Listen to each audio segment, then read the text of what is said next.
ரிஷபராசி ரிஷபலக்னம் காலபுருஷனுக்கு 2வது வீடு சுக்கிரனுடைய மூலத்திரிகோணம் பலம் பேருக்கு தாங்க சுக்கிரன் எங்களுடைய ராசியில் ஆட்சி பலம் பெறாரு. ஆனால் எங்ககிட்ட காசு இல்லையேங்க, எல்லாருக்காகவும் ஓடி ஓடி உழைச்சோம். இன்னைக்கு நாங்கள் எதுவுமே எங்களுக்கு செலவு பண்ணுறதுக்கு கூட எங்கள் குடும்பத்துக்கு செலவு பண்ணுறதுக்கு கூட கடக்க பார்க்க வேண்டிய சூழ்நிலைகள் ஆயிடுச்சு. நிறைய விஷயங்களில் ஏமாற்றங்க. யார் யார் ஏமாத்துனாங்களோ அவங்களாம் நல்லா இருந்துட்டு போகிறாங்க. எங்களுக்கு எந்த பாதிப்பும் இல்லை.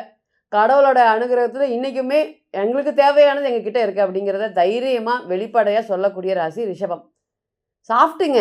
யார் வேணாலும் சீக்கிரம் ஏமாத்திடலாம். ஒரு ராசியை சொல்லுங்கள், சீக்கிரம் ஏமாறுற ராசியை சொல்லுங்கள், ரிஷபம் தான். இந்த சாஃப்டாக பேசி இந்த கடகத்துக்கு இணையான சாஃப்ட்னஸ் அப்படிங்கிறது ரிஷபத்துக்கிட்டே இருக்குது. காலபுருஷனுக்கு 4ஆம் அதிபதி ராசியில் உச்சம் பெறாரு. அப்போது மைண்டு வந்து ரொம்ப ஸ்ட்ராங்காக இருக்கும். பார்க்கறதுக்கு மட்டும்தான் மைண்டு ஸ்ட்ராங், ஆனால் பேசும்போது சீக்கிரம் குழம்பக்கூடிய நபர்கள் ரிஷபம். அப்படி இல்லைன்னா ஏமாத்திடலாம். எந்த ஒரு விஷயம் சொன்னாலுமே சீக்கிரம் ஏமாறுறது, ஏமாந்து இந்த பணத்தை கொடுக்கறது, அல்லது வெளியெல்லாம் வாங்கி கூட காசு கொடுக்கறது. ஒரு ஹெல்ப்புன்னு கேட்டால் இவன் நல்லவனா இவன் கெட்டவனா அப்படிங்கிறதெல்லாம் யோசிக்காமல் தன்னோட பாக்கெட்லேருந்து பணத்தை எடுத்துக்க கொடுக்கக்கூடிய ராசி இந்த ரிஷபம் தான். இந்த பணத்தை கையாளுவதனாலே பல பிரச்சனைகள் இந்த ராசிக்கு மட்டும்தான் வந்திருக்கு. இன்னுமே ஓப்பனாக சொல்லணும் அப்படின்னா வெளியே கொடுத்த பணத்தை வாங்க முடியாமல் திணறிட்டு இருக்கக்கூடிய ராசின்னு சொல்லலாம். எல்லா விதத்துலேயுங்க குடும்பத்திலேயே நிறைய விஷயங்கள் வந்து பார்த்திங்கன்னா எவ்வளோ ஹெல்ப் பண்ணியிருக்கேன். திருப்பி நான் 1 ரூபா கூட கேட்டதில்லை. அவங்க இன்றைக்கி நல்லா இருக்காங்க. எங்கிட்ட வாங்கினவங்க இன்றைக்கி நல்லா இருக்காங்க. அவங்க நினச்சாங்கன்னா எனக்கு திருப்பி உதவி பண்ணலாம். ஆனால் பண்ணுவாங்களான்னா பண்ணவே மாட்டாங்க.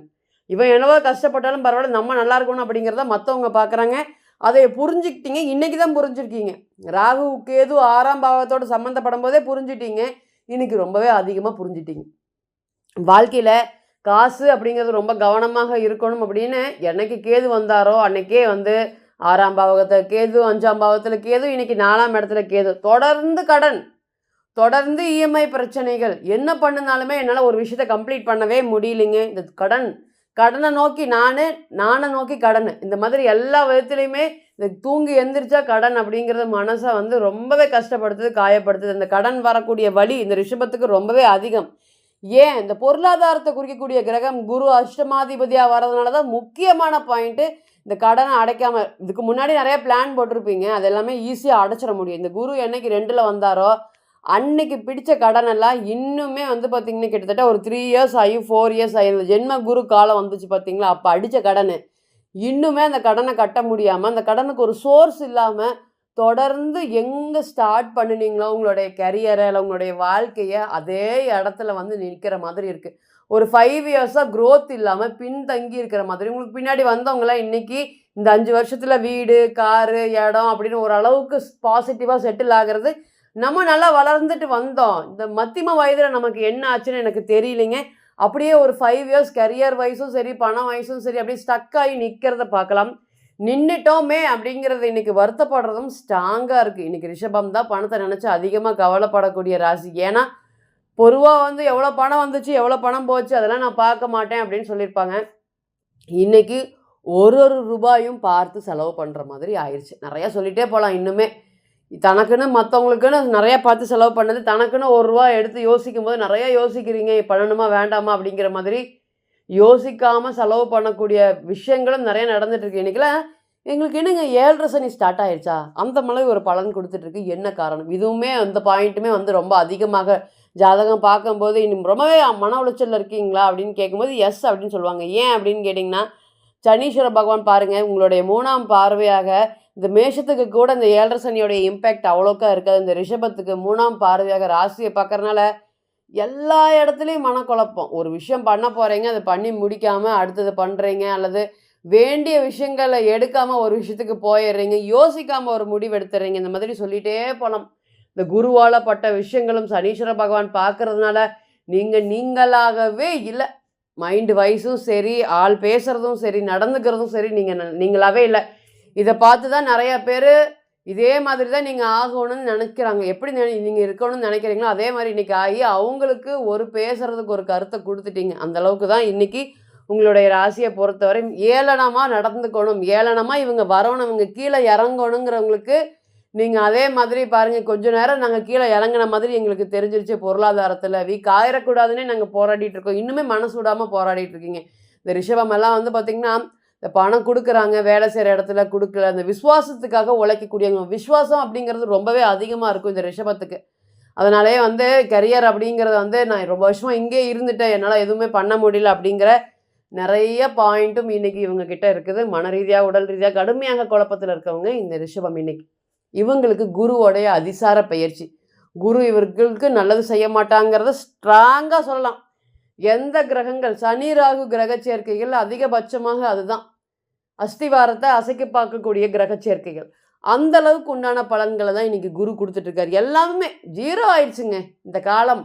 இந்த 3 to 6 இயர்ஸ்ல அப்படியே ஃப்ளாட்டா தரமட்டம் ஆயிட்டேன் அப்படிங்கிறவங்க ரிஷபராசியில நெறைய பேர். எங்க வாழ்க்கையில ஸ்டார்ட் பண்ணனோ, அங்கேயே வந்து இன்னைக்கு நிக்கிறேன். ரூ. 10,000 வேலைக்கு ஸ்டார்ட் பண்ணேன்னா, இன்னைக்கும் 10 வருஷம் கழிச்சு எக்ஸ்பீரியன்ஸ் ஆயி, இன்னைக்கும் அதே மாதிரி ஒரு சூழ்நிலை வந்துட்டேன். திருப்பி பழைய இடத்துக்கே வந்துட்ட மாதிரி ஒரு ஃபீலிங் ஆகுதுங்க. மனசு வருத்தப்பட்டுட்டு அந்த வேலையை செஞ்சுட்ருக்கேன். இதுவுமே கிடைக்காம போயிருமோ அப்படிங்கிற எண்ணத்தினால தான் அப்படிங்கிற மாதிரி உங்களுக்குள்ள நிறைய கவலைகள் இருக்குது. இன்னுமே பேசிட்டே போகலாம் ரிஷபத்தை பொறுத்தவரையும். ஏன்னா ஃபேஸ் பண்ணின விஷயங்கள் நெகட்டிவ் அவ்வளவு இருக்குது. இப்போ இனி இந்த குருவோடைய அதிசார பயிற்சி பலன்கள் சற்றே ஒரு நல்ல ஒரு பலன்களை கொடுக்கும். ஏன் இந்த லக்னத்துக்கு இந்த ராசிக்கு குரு ஆகாதவர் 3ஆம் இடத்துல போய் உச்சம் பெறறப்ப 3, 6, 10, 11 இந்த உபஜயஸ்தானத்தில் இந்த கிரகங்கள் போகும்போது இந்த குருவோடைய அங்கே உச்சம் அடையக்கூடிய பலன்களும் நல்லா இருக்கு. இப்போ பிறந்த கால ஜாதகத்தில் இந்த குரு வந்து பார்த்திங்கன்னா மகரத்தில் நீசம் அடைஞ்சக்கூடிய நபர்கள் அரௌண்டு 90, 91, 92 எல்லாமே குரு வந்து தனுசுல இருப்பார் அல்லது தனுசை பார்ப்பார். 2வது அங்கே சனீஸ்வர பகவான் தனுசுல இருப்பார். மகரத்தில் சனி இருக்கவங்களுக்கும் இந்த குருவோடைய அதிசார பயிற்சி பலன்கள் ரொம்ப ஒரு நல்ல ஒரு யோகத்தை கொடுக்கறதுக்கு காத்துட்ருக்கு. முதல் தர யோகம் வேலை. எனக்கு வேலை மட்டும் நாட்கள் நல்லா இருந்ததுன்னா போதும், நான் வாழ்க்கையில் எதை வேணாலும் சமாளிச்சிடும். வேலை ஃபஸ்ட்டு, மற்றதெல்லாம் நெக்ஸ்ட்டு. இது யார் சொல்லுவாங்க அப்படின்னு என்ன ரிஷபம் தான் சொல்லும். யோசித்து முடிவு பண்ணுறேன் அப்படிங்கிறதெல்லாம் வேலையில் பொறுத்த வரையும் எல்லா வேலையும் பண்ணிட்டு தான் அதுக்கப்புறம் தான் வீட்டுக்கு வருவாங்க. எவ்வளோ விஷயங்கள் இருந்தாலும் அது 12 மணி நேரம் செய்யக்கூடிய வேலையை தான் 6 மணி நேரத்தில் கடகடன்னு செஞ்சு வச்சுட்டு திரும்பியும் அதுக்கப்புறம் தான் இந்த ஃபேமிலி லைஃப்குள்ளே இந்த ரிஷபம் அப்படிங்கிறது உள்ளே போகும். ஸ்ட்ராங்காக தெளிவாக சொல்லலாம். அந்த வேலை செய்கிற இடத்துல சாப்பிடாம வேலை செய்கிறது, ரொம்ப நேரம் கடினமான எஃபர்ட்ஸ் போடுறது, முடிஞ்சே ஆகணும். உங்களுக்கும் அதுக்கும் சம்மந்தமே இல்லை. இருந்தாலும் இந்த வேலையை முடிச்சதுக்கப்புறம் தான் எனக்கு மனசு நிம்மதியாக இருந்தது. இது எல்லாமே ரிஷபம் தாங்க. இப்போ வேலை செய்கிற இடத்துல இருக்கக்கூடிய ப்ரெஷர்லாம் இனி படிப்படியாக குலகும். அதனால் நிறைய கலகங்கள் இந்த ரிஷபத்துக்கு வந்திருக்கு. வேலை செய்கிற இடத்துனால நீங்களே வேலைக்கு சேர்த்து விட்டுருப்பீங்க, நீங்களே எல்லாம் பண்ணியிருப்பீங்க. அவங்கனாலேயே இன்றைக்கி நீங்கள் வாழ்க்கையில் வெளியே வரக்கூடிய ஒரு சூழ்நிலைகள், வேலை சம்மந்தப்பட்ட விஷயத்தில் பெரிய அளவுக்கு பாதிப்பை சந்தித்தவங்க இனி அதில் மாதிரி சந்திக்க மாட்டீங்க. உங்களுடைய பெயர் புகழ், வேலை செய்கிற இடத்துல உங்களுடைய அங்கீகாரம் இதெல்லாம் உங்களை அடுத்த ஸ்டேஜுக்கு கூட்டிகிட்டு போகிறதுக்கு காத்துட்ருக்கு. சனீஸ்வர பகவானுடைய ராசியை பார்க்குறதுனால இத்தனை நாளாக உங்களுக்கு ஒரு சோதனை காலமாக இருந்தது. அந்த சோதனையில் நீங்கள் ஜெயிச்சிங்களா இல்லையா? குரு நகர்ந்துட்டாரு, நிச்சயமாக ஜெயிச்சிட்டீங்க அப்படின்னு சொல்லலாம். வாழ்க்கையில் இது ஒரு கஷ்டமான டைம் பீரியடாக ரிஷபத்துக்கு இந்த குருவோடைய பெயர்ச்சி இருந்து என்ன பேசினாலும் சண்டை, என்ன பேசினாலும் குடும்பத்தில் சண்டை, குடும்பம் சார்ந்த விஷயத்தில் பிரச்சனைகள், திடீர்னு சண்டை ஆரம்பிச்சதுங்க. ஒரு 5 to 7 டேஸ் தான். அதுக்குள்ளார மனைவி காணாமல் போயிட்டாங்க, இது மனைவி சார்ந்த தொந்தரவு இல்லை, எனக்கு ஆகாதுன்னு டக்குன்னு சொல்லிட்டு போயிட்டாங்க. எவ்வளவோ வருஷங்கள் சேர்ந்து இருந்திருக்கோம். அதுக்கு எல்லாத்துக்குமே ஒரு யோசிக்காமல் ஒரு பதில் சொல்லாமல் இந்த மாதிரி நடந்துருச்சுங்கிற நிறைய வருத்தமான விஷயங்கள் இந்த ரிஷபம் ஃபேஸ் பண்ணியிருக்கு. எஸ், நிதர்சனமான உண்மை. இனி வரக்கூடிய காலங்களும் சரி, நான் அவசரத்தில் முடிவு எடுத்துட்டேன், கொஞ்சம் மாற்றிக்கலாம், திருமண வாழ்க்கையை கிட்டத்தட்ட இன்றைக்கி டைவர்ஸ் வரையும் போயிருக்கோம், திரும்பி சேருமா இல்லையாங்கிற ஹோப் எங்ககிட்ட இல்லை அப்படிங்கிறவங்க எல்லாருமே இந்த குரு சார்ந்த இந்த குரு பெயர்ச்சிக்கு அப்புறம் நிச்சயமாக வெயிட் பண்ணுங்கள். ஒரு நல்ல ஒரு யோகத்தை கொடுக்கறதுக்கு காத்துட்ருக்காரு. ஸோ காம்ப்ரமைஸ் அப்படிங்கிறத இந்த ஃபேமிலி லைஃப்பில் நடக்கிறதுக்கு காத்துட்ருக்கு. இத்தனை நாளாக கிடைக்காத விஷயங்கள் 3ஆம் இடத்தோடு உச்சம் பெற்ற குரு அப்படிங்கிற காம்பினேஷன் இருக்கிறதுனால 3 அதே போல் 11ஆம் அதிபதி லாபம் வேணுனாலும் இவர் தான் கொடுக்க போகிறப்ப சந்தோஷமும் மன மகிழ்ச்சியும் கூடிய வேலை சம்மந்தப்பட்ட விஷயங்களும் சரி, திருமணம் சம்மந்தப்பட்ட விஷயங்களும் சரி, ஆல்ரெடி குழந்தை பேருக்கும் சரி ரொம்பவே ஒரு கஷ்டமான டைம் பீரியடாக இருக்குது. அந்த குழந்தை பேர் கிடைக்காம ரொம்ப போராடிட்டு இருக்கோம். போகாத கோயில் இல்லை, வேண்டாத தெய்வம் இல்லை, தொடர்ந்து நாங்கள் வந்து பார்த்திங்கன்னா ப்ரேயர்ஸ் பண்ணிகிட்டே இருக்கோம், எங்களுக்கும் கடவுள் இருக்காரா இல்லையாங்கிற சோதனையே சில சமயம் வந்து தோண ஆரம்பிச்சிருது அப்படின்னு வருத்தப்பட்டுட்டு இருந்தேன். உங்களுக்கு இனி குழந்தைகள் சார்ந்த விஷயத்தில் இருக்கக்கூடிய பிரச்சனைகள் எல்லாமே படிப்படியாக விலகிறதுக்கு காத்துட்ருக்கு. தொடர்ந்து அடி மேலே அடி வாங்கிட்டு இருந்த ரிஷபத்துக்கு இந்த குருவோடைய அதிசார பயிற்சி பலன்கள் இன்னுமே ஒரு யோகத்தை கொடுக்கறதுக்கு காத்துட்ருக்கு. அதே போல் அங்கே கேது இருந்தாலுமே, பிறந்த கால ஜாதகத்தில் அங்கே ராகு இருந்தாலுமே அரௌண்ட் 1981 அங்கே ராகு கடகத்தில் இருப்பார். அதே போல் ஆல்மோஸ்ட் 1990, 89 கேது அங்கே இருப்பார். அப்போ பிறந்த கால ஜாதகத்தை மட்டுமே வச்சு நீங்கள் பொருத்தி பார்க்கும்போது 100% பலன் பிரதிபலிப்படும்.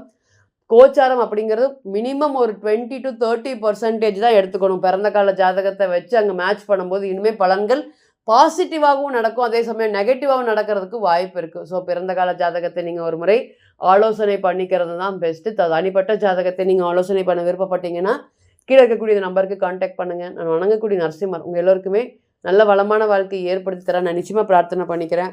மீண்டும் ஒரு பதிவில் உங்களெல்லாம் சந்திக்கும் வரை உங்களிடமிருந்து விடை பெறுவது உங்கள் அஸ்ட்ரோ புவனேஸ்வரி. நன்றி, வணக்கம்.